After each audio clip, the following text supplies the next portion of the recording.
Olá, meus queridinhos! Hoje a gente finaliza a revisão, né, de ciências para a verificação de vocês. Hoje a gente fala sobre a anatomia das folhas.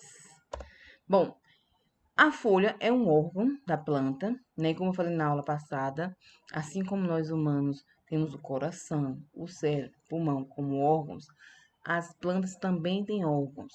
A raiz, o caule, as folhas são órgãos das plantas, ok? E para que servem as folhas? A principal função dela é que elas fazem uma reação química chamada de fotossíntese. Se a gente traduzir esse nome que vem do latim, fica fácil de entender. Foto significa luz, síntese significa construção.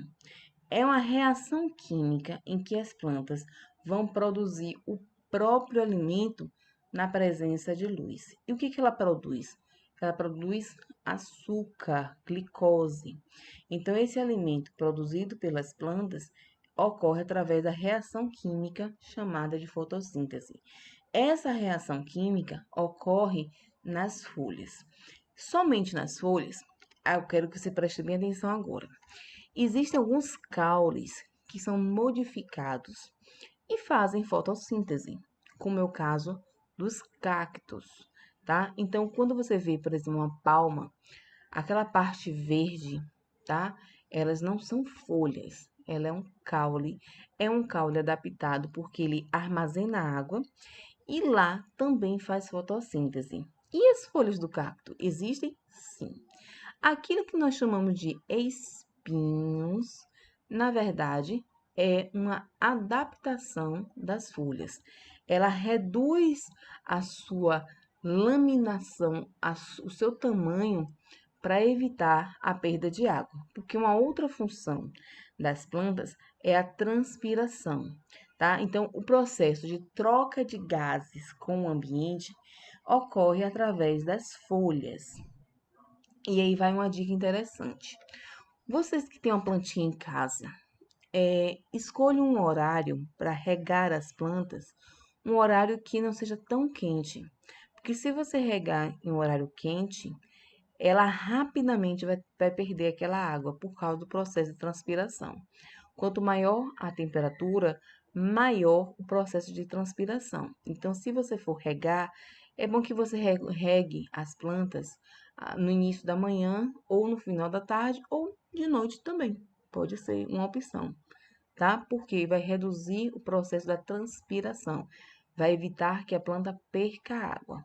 Uma outra função que pode acontecer é ela armazenar nutrientes. Sim, plantas também podem armazenar. Não como, por exemplo, uma raiz, como o caule, o exemplo da cenoura, que armazena em grandes quantidades, mas ela também armazena, é onde ela produz e muitas vezes armazena.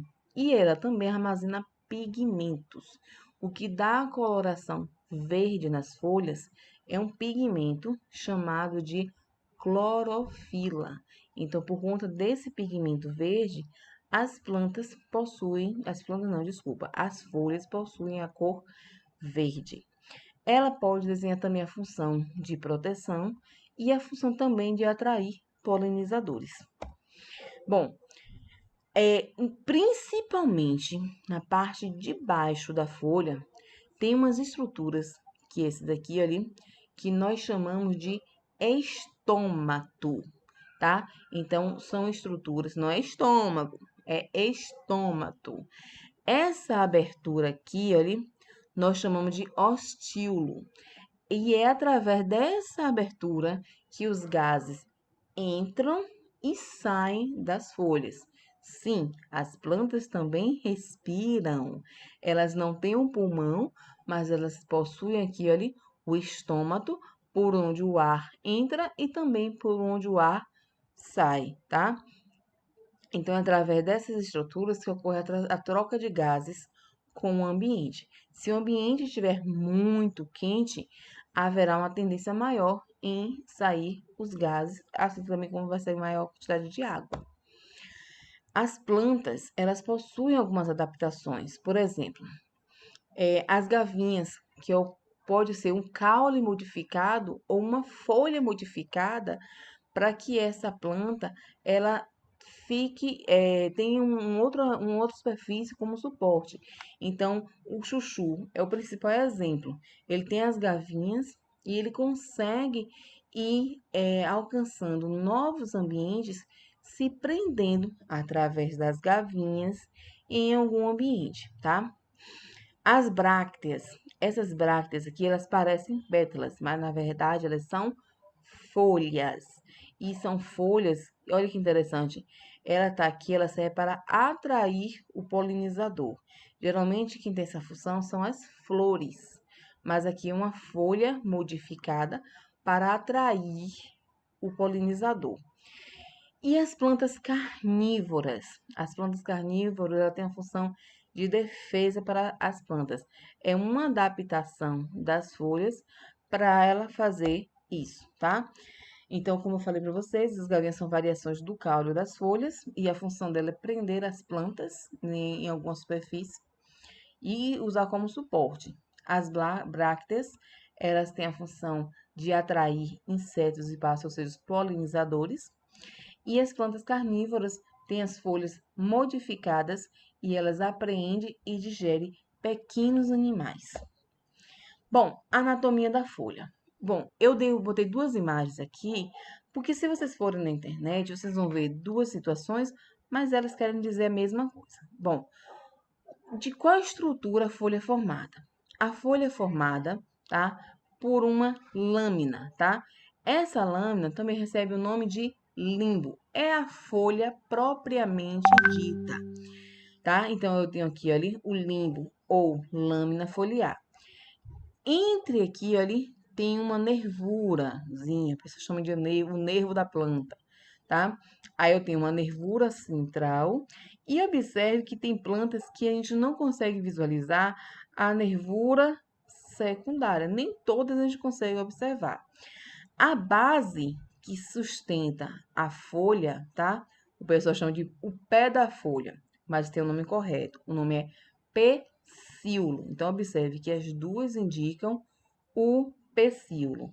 E eu tenho também a bainha que vai sustentar, tá? A bainha que vai sustentar a folha, ok?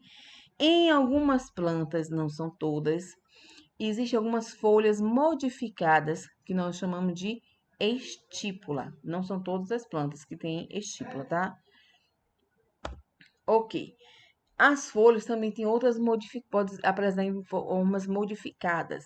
Por exemplo, na cebola, quando eu falei sobre caldo, eu falei sobre as folhas da cebola. Eu tenho aqui, olha, a raiz, eu tenho aqui o bulbo, e isso aqui são folhas modificadas. Eu chamo isso aqui de catáfilo, tá? E como eu falei anteriormente, os espinhos são folhas modificadas para reduzir a perda de água para o ambiente, ok? Algumas podem ser bem coloridas, tá? E pode ser usado para atrair insetos e passarinhos.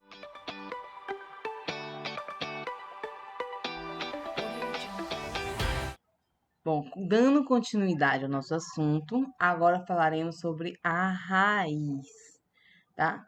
Bom, a raiz, ela tem como funções, primeiro, fixação. É ela que estabiliza a planta no solo.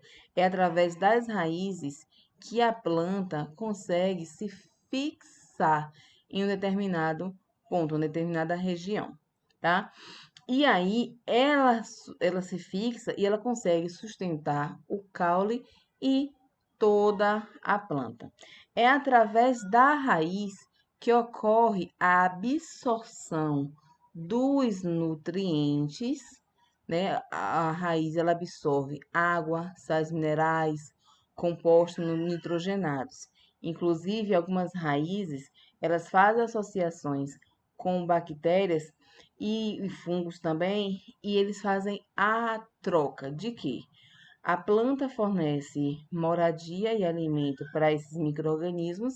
Em compensação, esses micro-organismos eles pegam o nitrogênio da atmosfera e fixa na planta, uma vez que as plantas não conseguem pegar o nitrogênio atmosférico e fixar nela. Então, é uma troca muito positiva. Através das raízes também ocorre o transporte, a seiva bruta, tá? Que é rica em água e sais minerais, e a seiva elaborada, que é rica em compostos proteicos, de carboidratos, no caso açúcares, e em alguns casos são poucas plantas que produzem gorduras. Na maioria das vezes, as raízes são subterrâneas, elas ficam abaixo do solo. Por que eu falo alguma na maioria das vezes? Porque aqui embaixo você vê um exemplo de uma raiz que ela é chamada de aérea ou respiratória, porque suas partes ela fica exposta para o ambiente. Geralmente isso é muito comum assim em plantas de manguezais, porque é uma região pobre em oxigênio e as raízes elas ficam expostas para poderem respirar. Bom, como que essas plantas são classificadas?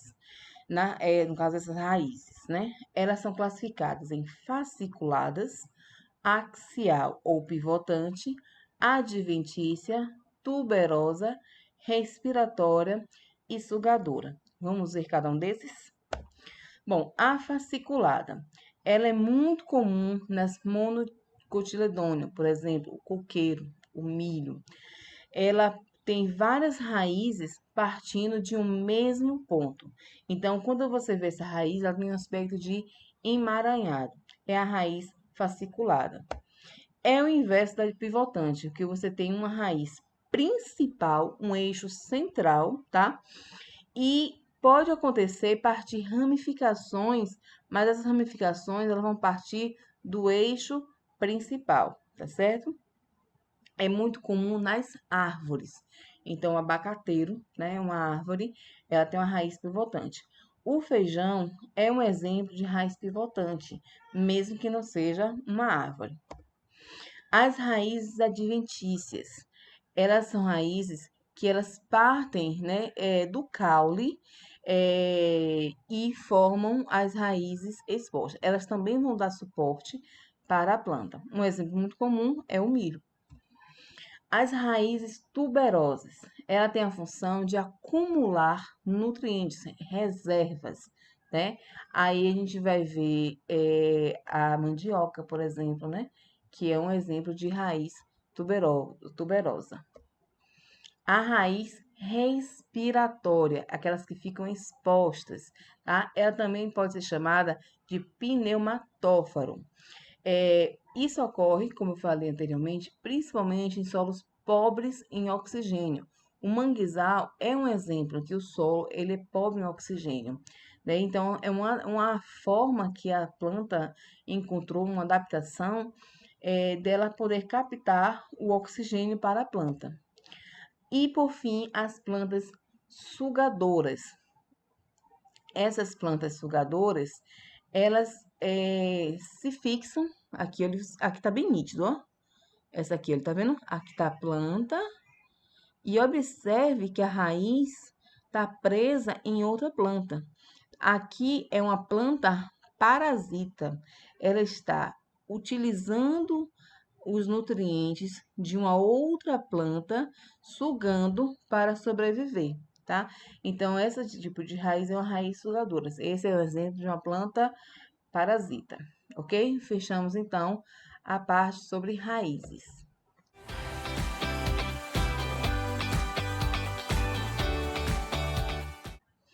Agora nós vamos falar sobre a anatomia da flor e do fruto. Quando a gente vê uma flor, a gente sempre observa, né, as pétalas, porque isso é a parte mais atrativa. Mas existem outras estruturas. Para que serve uma flor? A flor, o fruto e a semente, elas são estruturas reprodutivas de uma planta. Então, o que a gente observa? Ela tem duas estruturas principais: as estruturas protetoras e as estruturas reprodutivas. Quem é a estrutura protetora? O cálice e a corola. E o que é o cálice? O cálice é o conjunto de sépalas. Então, essas estruturas aqui que tem embaixo, nada mais são do que modificações da folha. Então, essas folhas se modificam e elas passam a desenvolver a função de proteção da flor. O conjunto de corola é quem? A corola aqui, ó, é o conjunto de pétalas. As pétalas, ela tem função muito interessante. Ela também funciona para a proteção da flor e ela também funciona para atrair os polinizadores, atrair uma abelha, atrair o beija-flor, atrair o morcego também, que também é um polinizador. Bom, e quem são as estruturas reprodutivas? O androceu e o gineceu. O androceu são as estruturas reprodutoras masculinas e o gineceu é o conjunto de estruturas reprodutoras femininas. Então, vamos ver aqui, olha. Eu tenho aqui, olha, o ovário, os óvulos são estruturas o quê? Reprodutoras femininas. Eu tenho aqui, olha, o estilete e o estigma, tá? Toda essa estrutura aqui, toda essa estrutura aqui é uma estrutura reprodutora feminina. Então, esse conjunto de estruturas reprodutoras femininas, nós vamos chamar de gineceu. Agora, eu tenho aqui os estames, e dentro dos estames, eu encontro o grão de pólen. Aqui eu tenho o androceu, é o conjunto de estruturas reprodutoras masculinas. Existem algumas plantas que elas só possuem a estrutura reprodutora ou feminina ou masculina. Nesse caso, eu vou chamar essa planta de uma planta monóica. Por quê? Porque só tem uma estrutura reprodutora, seja feminina ou masculina. Quando a planta tem as duas estruturas reprodutoras, como é o caso dessa planta aqui, que tem a estrutura reprodutora feminina e a estrutura reprodutora masculina, eu vou chamar aqui de uma planta completa ou hermafrodita, porque ela tem as duas estruturas na mesma flor, ok? Bom, existe uma semelhança entre cálice e corola. Quando a planta ela é chamada de perianto, é quando as sépalas e as pétalas são diferentes. A rosa é bem nítido aí. A sépala, você vê ela bem verdinha, e enquanto que as pétalas, você vê bem vermelhinha. Então, você consegue distinguir bem. Nesse caso aqui, essa planta se chama de perianto. E quando ela é perigônio? Quando você não consegue distinguir onde é pétala e onde é sépala, porque tudo aqui é amarelozinho, tá vendo? Então, aqui eu tenho perigônio. Bom, em relação à polinização, o que é isso? O que é polinização? A polinização é a transferência do grão de pólen para o estigma de uma flor. Então, vamos imaginar, eu tenho uma planta e que nessa planta ela tem a estrutura reprodutora masculina. Ela não consegue se autofecundar. Então, ela precisa levar esse grão de pólen para a estrutura reprodutora feminina, para chegar até o estigma. Quem faz a transferência são os agentes polinizadores. Quem são esses agentes polinizadores? Aí nós temos as abelhas, o beija-flor, o morcego. A água também é um agente polinizador, o vento também. Geralmente, as plantas angiospermas, que falam em polinização, os principais agentes polinizadores são dos grupos das abelhas e beija-flores. Existem alguns grupos pequenos de plantas que têm como polinizador também as moscas e besouros. Por exemplo, as orquídeas têm como agente polinizador também os besouros. É um exemplo, mas a grande maioria se concentra em abelhas e beija-flores. Bom, os frutos. Os frutos, ela tem três partes que formam os frutos: o epicarpo, o mesocarpo e o endocarpo. O epicarpo é a parte externa do fruto, tá? Normalmente é a camada mais membranosa, mais fibrosa. O mesocarpo é a parte intermediária, tá? Ela fica entre o epicarpo e o endocarpo. E na maioria das vezes é onde se concentram as substâncias. É a fruta propriamente dita. E o endocarpo é a parte mais interna. Geralmente ela é mais rígida e geralmente é a parte que vai envolver a semente, ok? Quando a gente vê essas informações na planta. Então, por exemplo, eu tenho aqui a maçã, tá?